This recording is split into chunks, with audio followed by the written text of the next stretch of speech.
Anganwadis. They are young, aspirational India on the left side, young students who are present here, and various stakeholders.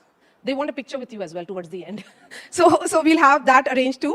But when you look at a gathering of this nature in Delhi, rural India Delhi में आ गया और G20 आप लोग ने जिस तरह का organise किया था वो आउटसाइड दिल्ली या एक मैसेज था, और जो चेंजेस हो रहे हैं भारत में वो दिल्ली आ रहा है. कैसे देख रहे हैं ये दोनों आप? प्रधानमंत्री जी ने देश की राजधानी को राष्ट्र बिंदु बना दिया है कि आपके लिए, चाहे आप किसी ग्रामीण क्षेत्र से हों, चाहे आप किसी भी शहर से हों, ये राजधानी आपकी है.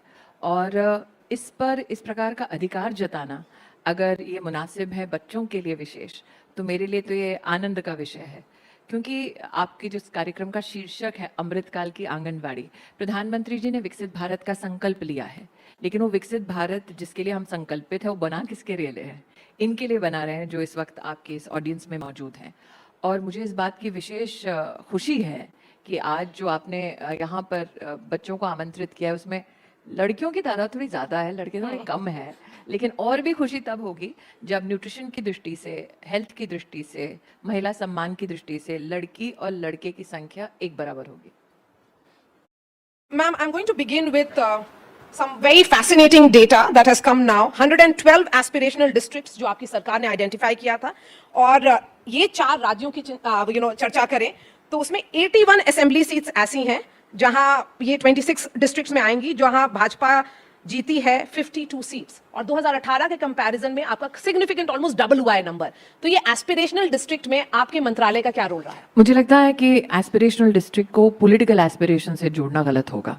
जब प्रधानमंत्री जी ने आकांक्षी जिलों के बारे में अपनी चिंता व्यक्त की या फिर आकांक्षी जिलों को चिन्हित किया, तो उनकी विशेष चिंता महिला और बच्चों की दृष्टि से 2-3 थी. एक, माता मृत्यु दर, मतलब बच्चे को जन्म देते वक्त माँ का देहांत ना हो, ऐसी व्यवस्था हम लोग करें, जिसका मतलब कि क्या हम महिलाओं को इंस्टीट्यूशनल डिलीवरी, मतलब अस्पताल में बच्चे को जन्म देने के लिए क्या प्रोत्साहित कर सकते हैं.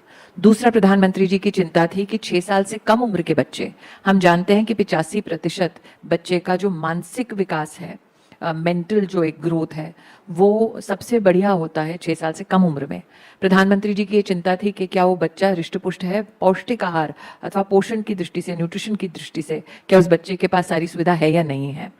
तीसरी उनकी चिंता थी एकेडमिक ड्रॉप आउट, स्पेशली लड़कियों की.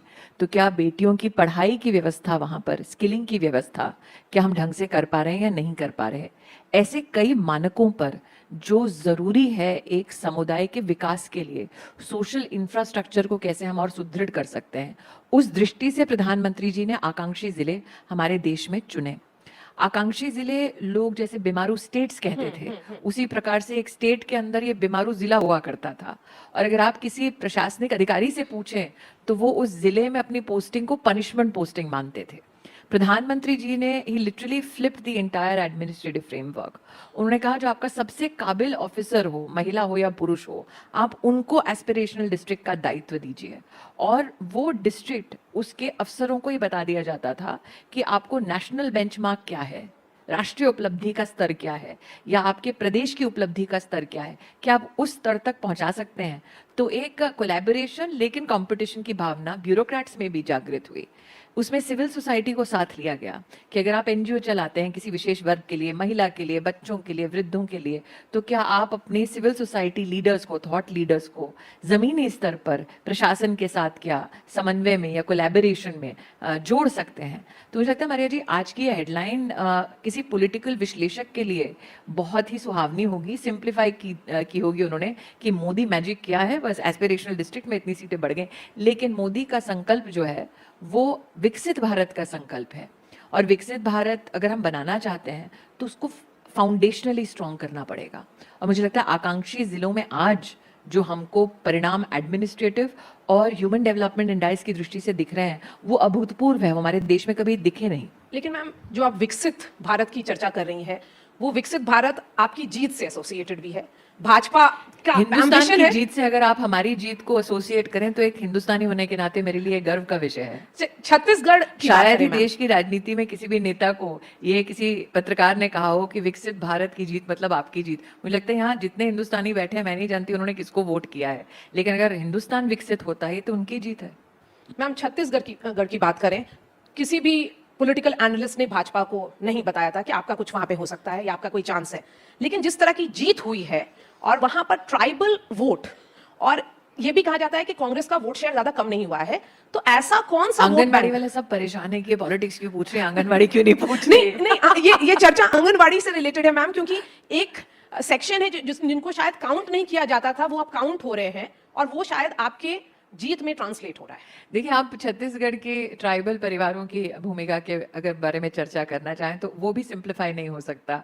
2-3 विषय पर आपकी मैं चाहूंगी कि आपका ध्यान आकृष्ट हो। पहला, हमारे देश के इतिहास में पहली बार एक गरीब आदिवासी परिवार की महिला को देश के राष्ट्रपति पद के उम्मीदवार के रूप में प्रधानमंत्री मोदी ने जब प्रस्तुत किया राष्ट्र के सम्मुख, तो एक अपेक्षा ये थी कि आज़ाद हिंदुस्तान के इतिहास में कभी भी इस समुदाय की महिला को, और ये महिला ऐसी हैं जिन्होंने जीवन में बहुत संघर्ष किया है, संवैधानिक कई विशेष पदों पर उन्होंने राष्ट्र की सेवा की है। प्रधानमंत्री जी की अपेक्षा रही थी कि इनके संदर्भ में हर दल से समर्थन आएगा। जिस प्रकार से विपक्ष ने और विशेषतः कांग्रेस पार्टी ने उस वक्त सतत हमारी महामहिम राष्ट्रपति जी पर जिस प्रकार की टिप्पणियां की, मुझे लगता है आदिवासी अंचल में विशेष रूप से उस अपमान की एक कहीं ना कहीं छाप है या कहीं ना कहीं दर्द है, आक्रोश है जो मिटा नहीं। जहां तक अब आदिवासी बहनों की बात या आकांक्षी जिलों की बात कर रही हैं, प्रधानमंत्री जी ने जब आकांक्षी जिले या फिर प्रधानमंत्री जनमन, जो विशेष आदिवासी समुदायों में सोशल इंफ्रास्ट्रक्चर को पुनः उसे सुदृढ़ करने की दृष्टि से प्रधानमंत्री जी का संकल्प रहा, तो उन्होंने कम से कम हमारे मंत्रालय में सक्षम आंगनबाड़ी की हमने कल्पना प्रस्तुत की, जिसमें देश में 2 लाख आंगनबाड़ी जो सिर्फ और सिर्फ हमने एस्पिरेशनल जिलों से शुरू की, अब आदिवासी अंचल में भी हमारा विशेष 2500 से ज्यादा आंगनबाड़ियों को विशेष सारे रूल्स रिलैक्स करके, क्योंकि आंगनबाड़ी बनता है तो उसके आसपास में आबादी कितनी है उसके हिसाब से आंगनबाड़ी चिन्हित होता है।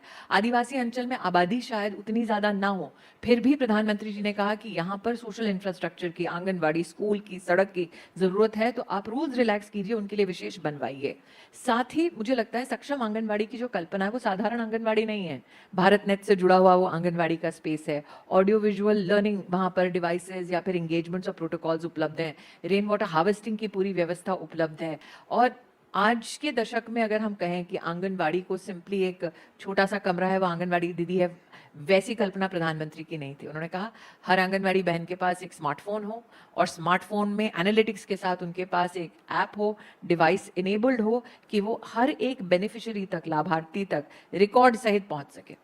मैम कुछ स्टेटिस्टिक्स की बात करते हैं और ये इशू आपके दिल के बहुत करीब है, इसलिए अहम होगा। India has nearly 14 lakh anganwadis and over 9 crore beneficiaries, of which 8 crore are children. 10 crore beneficiaries, of which 7.5 crores of women are children under the age of 6.